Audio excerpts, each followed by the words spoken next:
Toy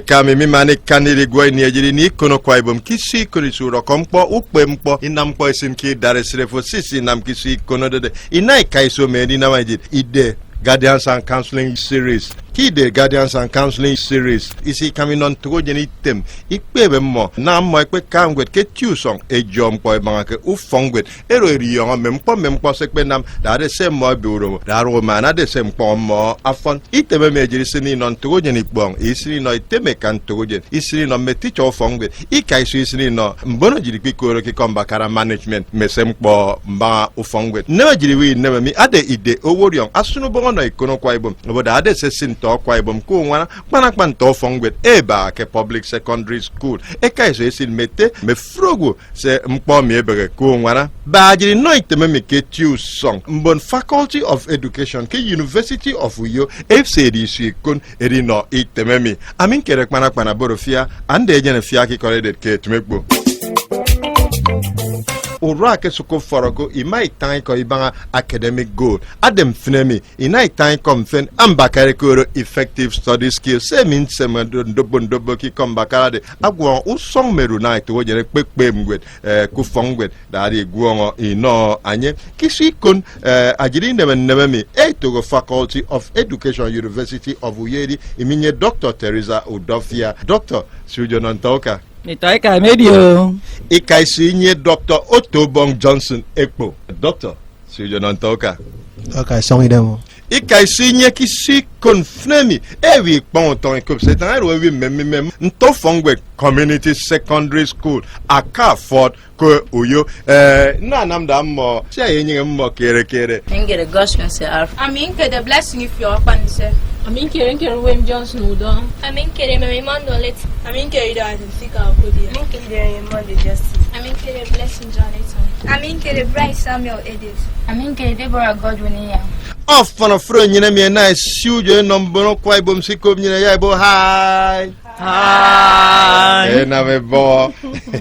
Off on Dr. Nat tongo me fo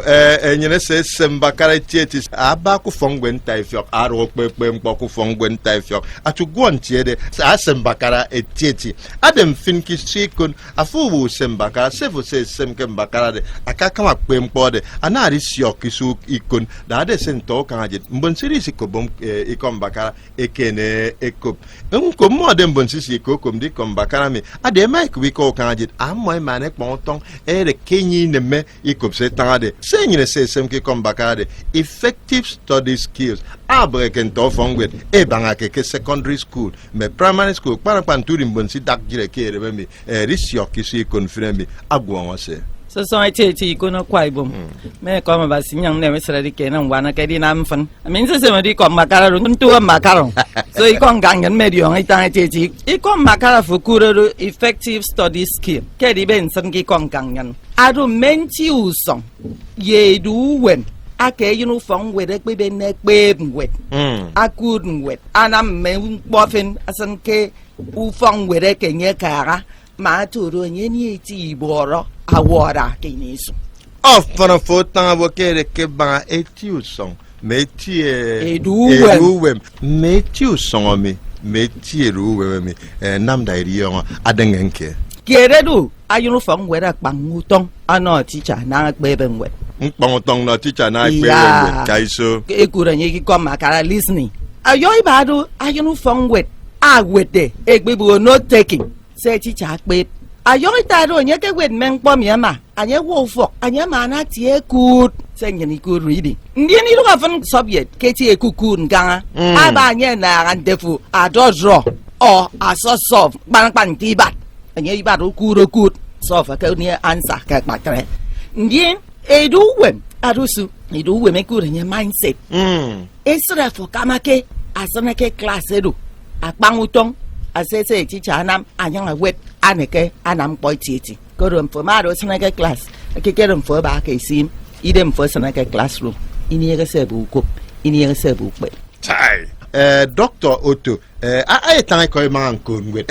ton gwe se won tom ken ko ngwet aton me fi wire ke chirefo awo kom nai mo wi inammi arot awi wire ke siremo ama wire awi ko diengwet da de ke tusom c'est son attaché et tant panga di konwe awon ke manam afetse doctor tangaro me ka class ayon di teacher ukbe mpo afo ya di code so that yi dion yung iben dem back ekbe bon tu do mongbon imoyi ikani iwet esrefo kama ke tiem kpemberero etiem kpemberero so ko continue ki inu konwe anafo du abo nwere mi nge mi code no idem mi so ta pam kpofo kama ke ki ju konwe ado kpemberero code so that ndion code so that egbebo ngweru domo mgbakan nwet so akpa kpodo afodi diongo itese fo mu kanna degbebo weakness ti egbebo strength so ngbe we diongo mgbo enwe o kan fien so ngbo so anwo ba itie fo du diongo ke so fo ma da se itese fo diongo do kamado anam akon werero o itese fo mu diongo fo ke e code so that ikani idiongo ta kpam kpodo umbierero ke sanfo afon doctor nchieru na mada afon nye tang mewo da afo asini ifik asogon benyente iwi ku ngafik kokori pon anyem pomfen se fokuminam da kon gwerede ke tu song panakpan nchie fure so gede mako afu bere mpo wakati na mikono kwa ibo nko meka nje fokana ma ruako no nkpang tong ku ba mane edowa yena nam golo no ide mamo abu kopsi yemi dumi nsani faka do kenya ni bi dokam mom fana mi bo na mo bi ku di kiro doctor yen jin an kon tro ndien anye ku nwere ama na ku inwa ha kenye adu itie mo anye ri yema bu fen aka ri yo ngoke nkpodo no fana kana nye ke class anye sana ke do fren nye na mi abasi no nye ni fio ki da ido ga fre we ni ifio ku kem aba anye ri yo ngoke kana nye aba anye nga mi ri yo ngoke kana nye anye kere wo ri yo ngoke ba da do kana nye akere wodi yon ki kom makara do kananye ya anye sanga anamu fan ye woro ngba fenedu ki da ga chicha sakwe pepe ngweredu anya ba ka class akporo nya akpa mutongo ko ida chicha sakwe pedu ani tie mi wa kenye itie do kenye bi bab chicha sambo akpa mana nam mi inwa mo boka ebo kai chicha do abu ku fan ibara ana anya saka bra chicha do ki da ga break time chicha ke mi bo ku fan ibara kimi class afen it was a nyafra bang ayunu fong wede ye medium ngwe ana ake ne ticharo me be ki da break amana bane abo nyimbo itie mi ki bu ya sri wat kimi nam se nyame mo ikan ni dio na dai ni itie nyam manyama nam ku to songaro siki ibante so songo no nye aya be na fe anya wo fo nyama na be ngwere ro ku mesen komtiente mego wo ticha miem kisi manya masen swanya ntop ade mama njene mini imanye ati jo fongwe futanga menye se jo bon to fongwe aje se jo bon fongwe me jo pagen to fongwe so togen me ticha fongwe akpan abeke ntiengwe anyerisi na mada fon ade na te akekod usonye se aririke togen ke ide sinitem na togen anyerem fra make kut ati cho fongwe mo ambo ke uniform wera ku fega ticha ko do ticha mi anye amin na mambo ke ticha ayemi mi aye uniform we nguro aticha mi aga uniform we ayemi no nyi te ayemu fon ya uniform wera ro ki ni isu edi rugon team anam no uniform wera ri on ngweru uniform wera mi di on ga nkpo adaru fanga wora nye kum ya mi anye ko ru mo mi anye ayasna nye ndakirem aye do senye gbo bab fin ndaka na meri yang iri bab afi no mo ubori pa so nyi bi mama ubaba itie do fo ka te tekide ma na mo fan ye yunu fong were ro aben kporo wora nye uso so ama ban tro yunu fong were bu fe ka fin yang ibu ini ndak ibang anye ru bab fin ba mai anye meri yang okay often doctor to dan kana ni o ka fo na wam fien me fidi yo so ukbe fien mengweren keke mengweren keke ke gbese ko do wam fien ya wam fien ke so ukbe ado kenafu to code note chauno ekpe ma class mfenem ane ke fono uniform we di ben note ake mfenem e ngo code ba o senero ma o code do ma me textbook so banga boro ndeki kom bakara comprehension o senege serero mpo se bu code membo se bu code ndeki bat mpo se bu na ma banga ma o ben no tu se boro ndege ro ki bara fo menanga mpo se kuno ebo ya na mo se teacher ke na ma word ke class afene so ba banga ke Facebook ngoba te se teacher kuno rido se teacher kuno afene mo try kidem vobo ya isi se mi bai kanina yang yang yo to se ke tiero ikono kwa ibo you know phone where ma good note a good textbook I don't know me come government ira mi ameri yombo ke government kwa ibo me no wang mi to phone with textbook ban kan sciences me se kan to ro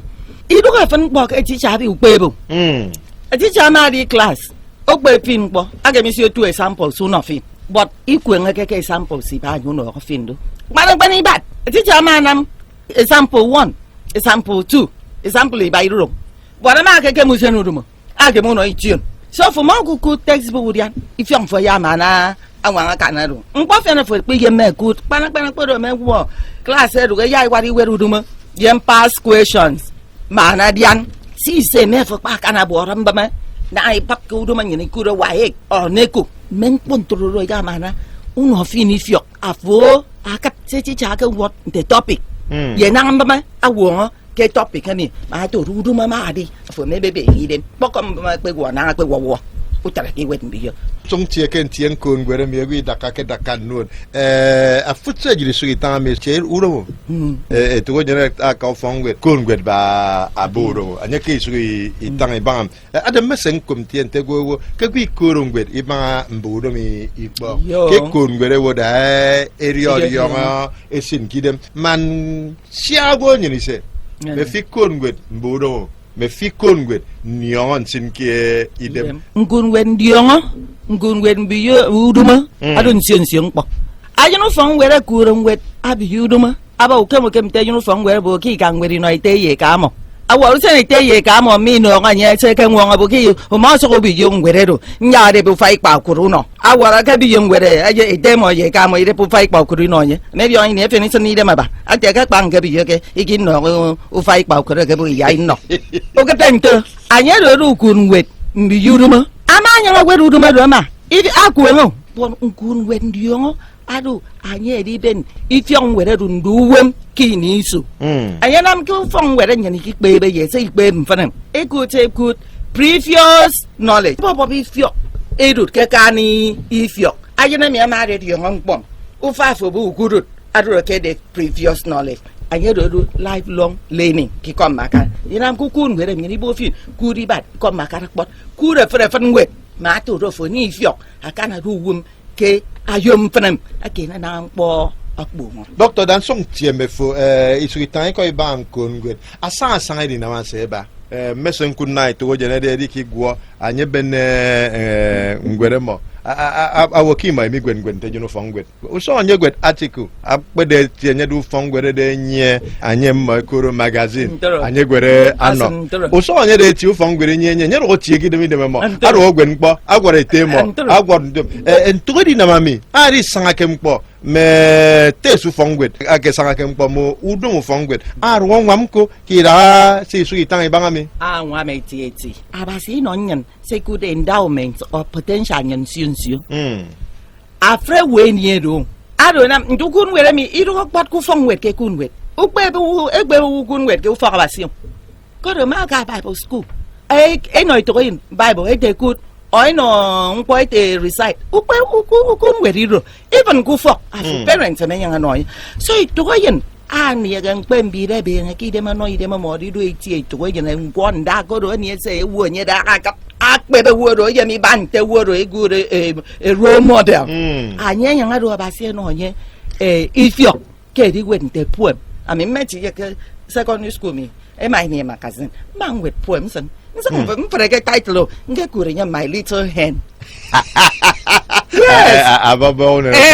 because ngadan my shadow ni ndar gangado yene sri ro manga naunen e bundi to nyanu ne ne de feke kene e ka mo du e ke di bu yai wen bo ami ngwet do my little hen ngwet poem runsan nden ke no chi chami a correct e be ne san ka magazine alo ro borum fana mi ba ke tam ga man nie ga ba sen ning woro Taite mi pa de fo suri kpon ton kop dire afode to je no fongwe e suri pe bire mu song meru na fo pe de je no fongwe da fon me fo Adam Fremi ki si kon Dr. Teresa Odofia Adirian awon to pe de tie afonyu don ina wa san mpo aru nwa